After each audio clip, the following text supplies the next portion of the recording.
અરવલ્લી જિલ્લામાં વિકાસ સપ્તાહ અંતર્ગત કૃષિ વિકાસ દિવસની ઉજવણી કરવામાં આવી હતી।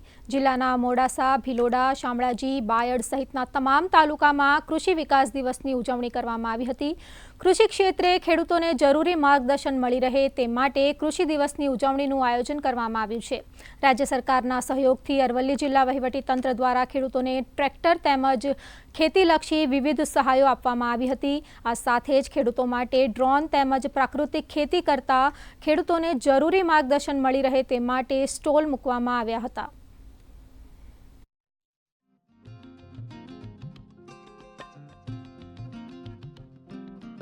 કૃષિ મહોત્સવ 2025નું આયોજન કરવામાં આવ્યું હતું, જે આજે આંબેડકર ભવન હોલની અંદર ખેડૂતોની હાજરીમાં અને માનનીય મુખ્યમંત્રી સાહેબની ઓનલાઈન દ્વારા પણ એમનું જે માર્ગદર્શન ખેડૂતોને આપવામાં આવ્યું તે બદલ ખૂબ સુંદર રીતે ખેડૂતોએ સમજાવ્યું અને નીચે એના માટે સ્ટોલ પણ રાખવામાં આવ્યા છે। આ રીતે કહી શકાય કે પ્રાકૃતિક ખેતી તરફ ખૂબ જ કહેવાય એમને ધ્યાન દોરવામાં આવ્યું કે આપ પણ ખેડૂતોને કહેવામાં આવ્યું કે આપ પણ પ્રાકૃતિક ખેતીની અંદર ખૂબ ઉદારતાપૂર્વક આપ ધ્યાન દો।